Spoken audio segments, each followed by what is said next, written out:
Hello, my friends. It's Rihanna Basor, and it is day 101 of creating. Wait, I gotta look. I forgot what. Of creating a one-woman show, the Emily Dickinson project. I did remember the companion book bonus episodes. It's been a while, in case you can't tell. I had to take some time off to focus on the show itself, and then we've been in early performances, which I'm thinking of as like the play development period for the last few months, and boy, has it taken a lot out of me in the best way. But sort of unexpectedly. I think I was quite casual around the energetic and emotional container. That was a weird noise, sorry. Container that it would require, and I'm glad to be reminded of that. So grateful for work and grateful to learn about what it's like to be the writer, creator, performer of something. It's all information, right? The good news is I finally feel ready to come back to the book. I'd really like to finish it by the end of July. That's definitely a tighter time frame less of a tight time frame than I had before, when it was like, oh, it'll be done in February. Oh, it'll be done in March. I realized I needed to put my thoughts about Emily into the show. And that was first as the writer and then as the actor. And I still have work to do around that, probably for the rest of my life, luckily. But that there was a different container that needed my ideas about Emily. And so it was difficult to craft a reader experience while crafting an audience experience. I just didn't find those compatible. So I stepped away, but I'm ready to come back, and things are really in motion in a different way than they were when I started this project, and that's really exciting. So we pick back up the end of June with day 101. It was 100 days of continuous writing, recording, and working on this, and I think I really... What a terrible noise. Oh my God. I don't know if you heard that, but that was like nails on a chalkboard.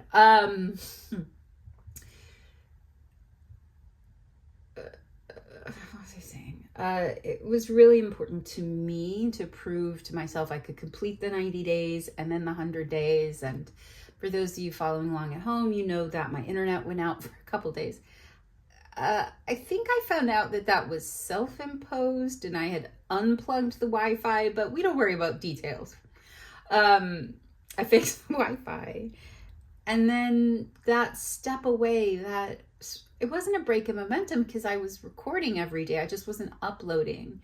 It made me realize that I had reached a place of natural rest on the project. 100 days was 10 more days than I planned. I'd more than completed the project. It would have been easy enough to just, catch you guys up and say, hey, I did the rest offline without you, but it just didn't feel right. It feels like, just as the book is a companion to the play, this is a companion to the book. They're an ecosystem. So I just had to wait until I felt ready, and I'm ready now, I think. I'm a little nervous about jumping back in, but it's gonna be great. I just realized I burned my big candle, but I have my little candle and no matches.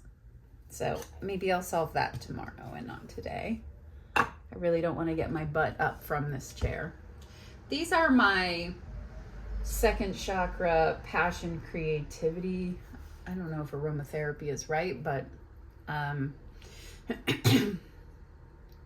like smells. So we use those instead. There's definitely something going on out there. Oh well. Let's pick a poem. It's been so long.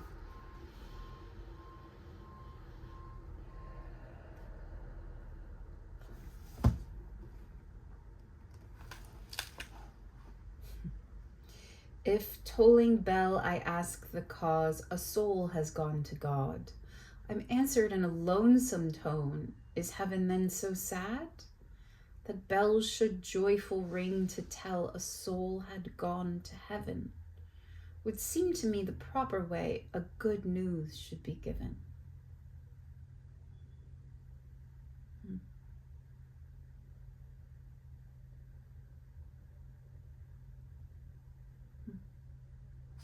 God bless Emily.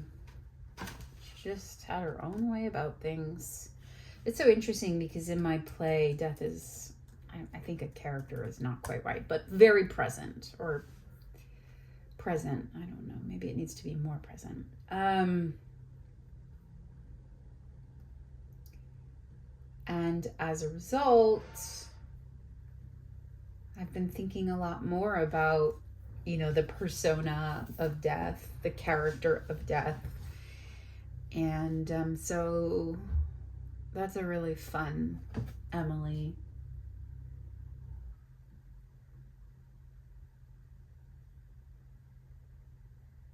insight. I find myself really, I don't know, distracted or thoughtful, or maybe I'm just stalling. I'm not really sure. So I'm gonna write the intro to the book, and I don't know where I should write it.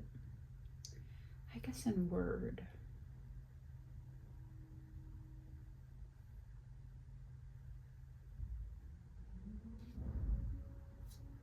Which I can't find.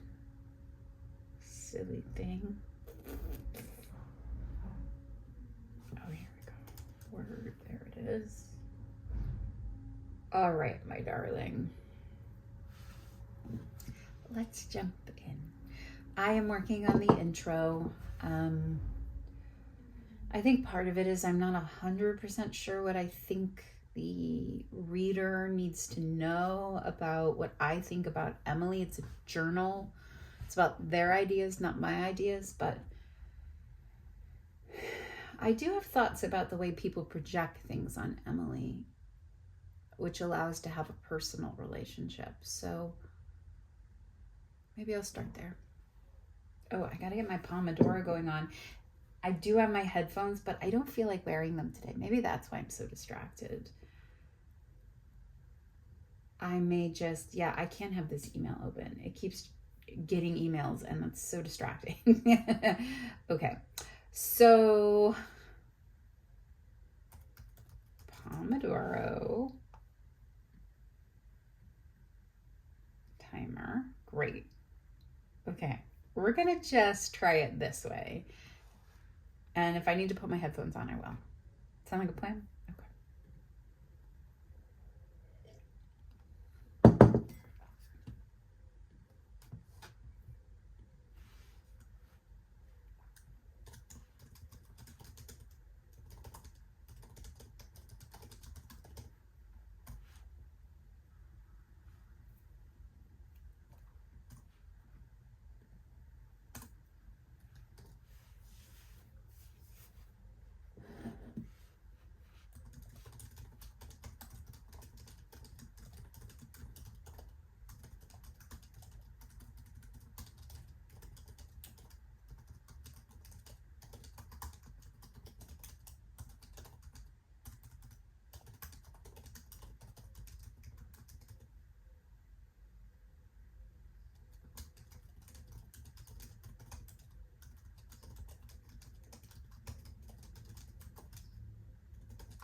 don't love it. No, I think that's really strong.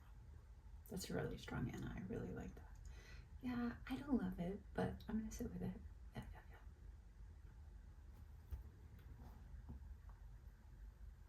It's clunky. Mm-hmm. Mm-hmm.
Well, hi. The timer didn't go off, but I think we're around time. I wrote about 5 pages, which is way more than I thought in the beginning. I did have an idea to jump in right before I started that I think is the right direction. I did default to just basically telling a story, and I think one of the things that's interesting about the companion book as opposed to the play is it's not really about what I think. It's about what other people experience through the lens of Emily's words curated by me. So it's a little bit different. So the good news is that there's like 1,340 words. It's plenty of words to trim down into a more succinct intro. I was worried about having nothing to say. I don't know why I ever worry about that.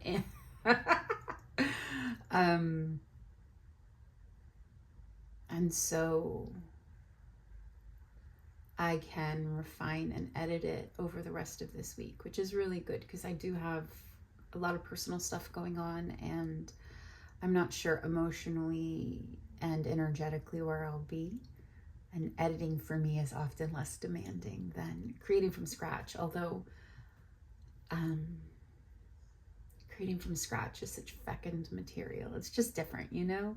But I have less to give potentially this week. So I'm glad to have a lot of source material to just bushwhack and put into some kind of good shape. So it's a really strong beginning to a reconnection, and I'm just so glad you're here. So go work on your own stuff, my friends. I'll see you tomorrow.